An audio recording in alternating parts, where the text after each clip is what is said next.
The following is the English translation of the keynote address by President Isaias Afwerki on the occasion of the 33rd Independence Anniversary of Eritrea, Asmara, 24 May 2024.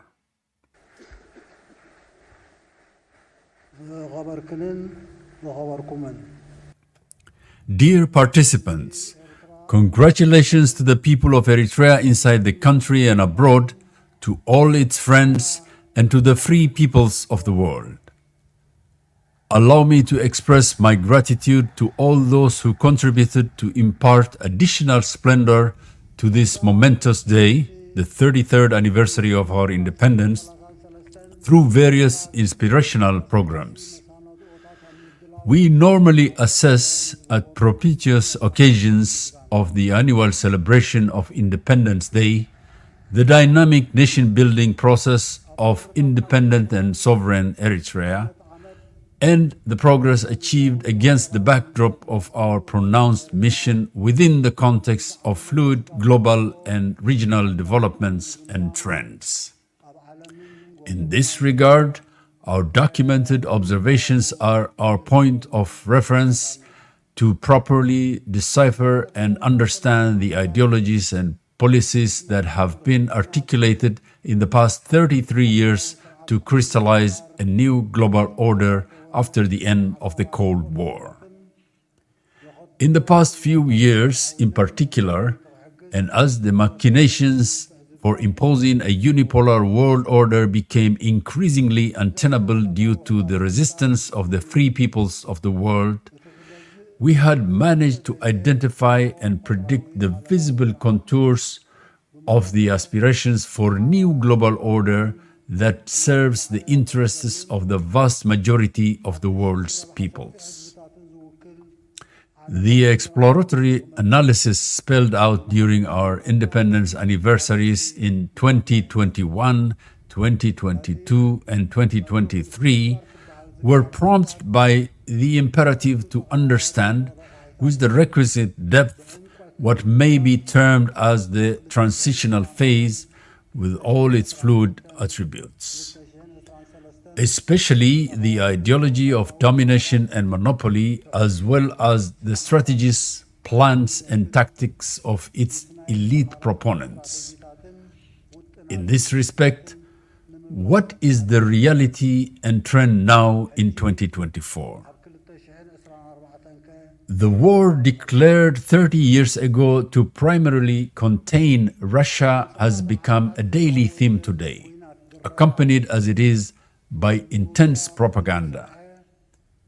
The subterfuges underway to portray, through enlargement and intensive care, the almost defunct NATO and the European Union as more potent than ever before are too transparent and cannot indeed conceal the looming quagmire. It is patently clear that the billions of dollars spent daily in the futile war will spike into trillions of dollars in the period ahead.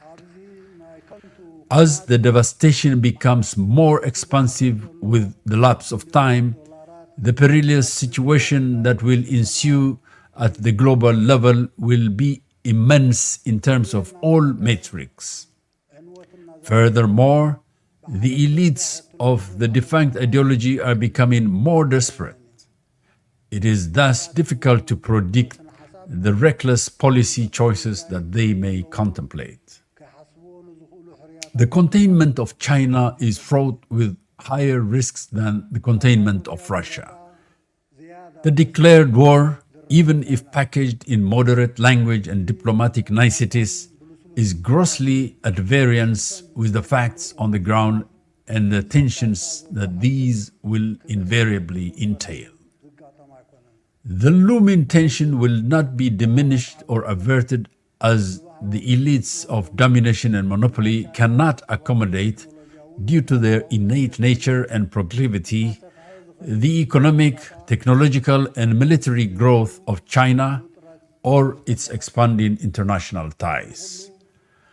Above all, as they will not discard their agendas of hegemony and domination, Their machinations to contain China in Asia through a web of alliances, using Taiwan and Hong Kong as narrow pretexts and the South China Sea as a wider cause, is patently evident.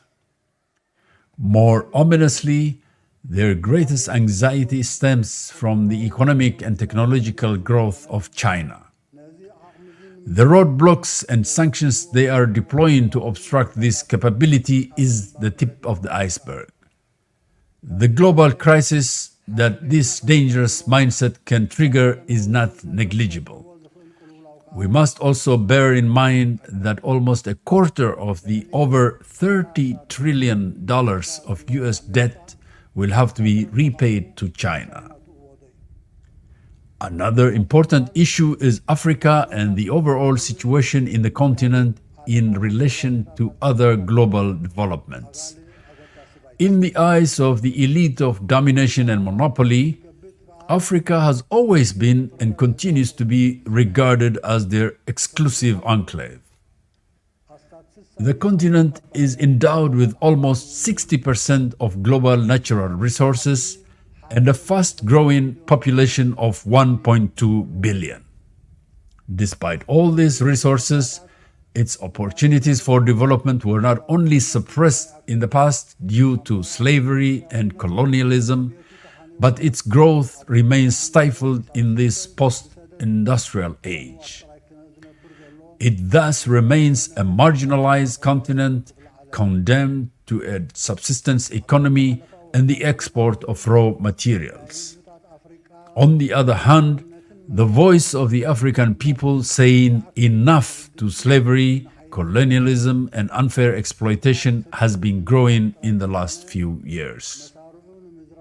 The growing resistance is not confined to rejection of robbery and looting of the continent's resources. It is also combating polarized ethnic and clan agendas that aim to wreak havoc in its ranks, as well as corrupt and surrogate regimes. Awareness for nation building, political independence, and sovereignty is growing with concomitant initiatives to that end. The aspirations for a new and just global order is likewise on the rise.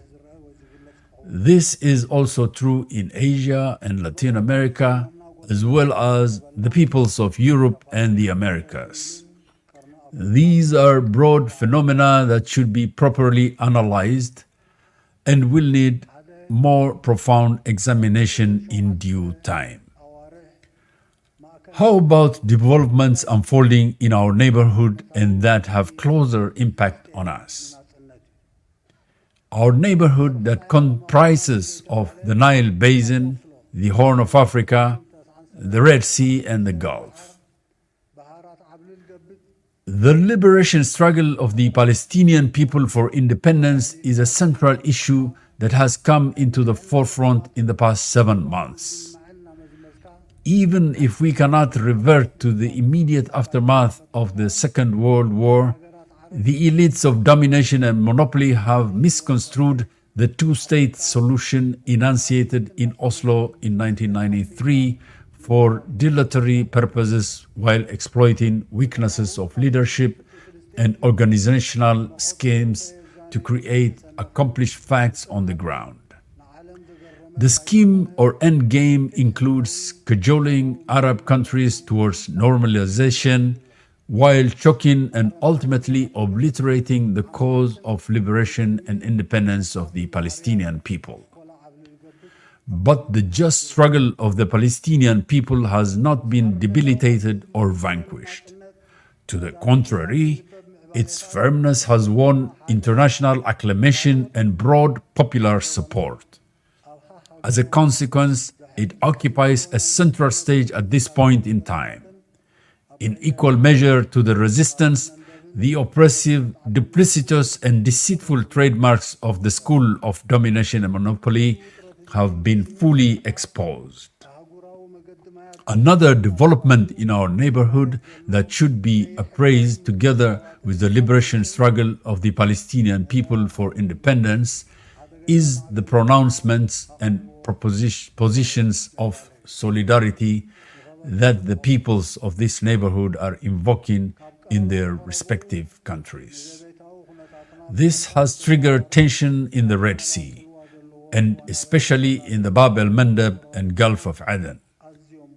Illicit interferences and naval stampedes by defunct forces of domination and monopoly, presumably to safeguard international maritime routes, using the perceived tension as a pretext and its dangerous ramifications are crucial trends that warrant proper appraisal.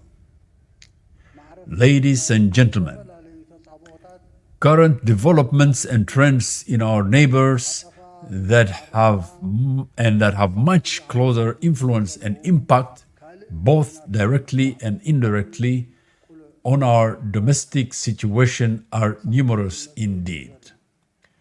The complications and devastation inculcated by the agendas of instigating division, creating and managing crises, and even provoking invasion and war concocted and pursued by the elites of domination and monopoly, especially in the last 33 years of our independence, have been enormous. The failure of their myriad hostilities seems to have engendered higher frustration in the camp of domination and monopoly. They are accordingly embroiled these days in fomenting another cycle of war. This has become an open secret. All its details will be divulged at the appropriate time. At this juncture, the simple message to our people is no reason for anxiety. Indeed, the frontal role and shield of our heroic defense forces, the unparalleled patriotism and resilience of our people who did not only ascertain liberation and independence in 50 years of struggle that exacted precious sacrifices, but also preserved their sovereignty and independence in the last 33 years, are testaments to our fortitude. Ladies and gentlemen, as our security readiness to all potential hostilities remains intact, the priority of our priorities is and remains nation building. We will thus continue to toil by expanding our development programs, enhancing their effective implementation, continuously refining the plans charted out, mobilizing the necessary resources, making requisite adjustments and sacrifices, and reinforcing our institutional capabilities and frameworks.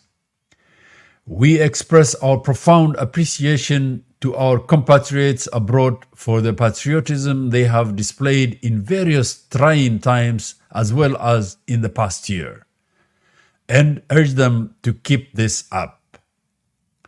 Beyond safeguarding our independence and sovereignty, we will continue to work hard without complacency to consolidate the ties of friendship, cooperation, and complementarity with our close neighbors and wider region, as well as with like-minded and free peoples of the world.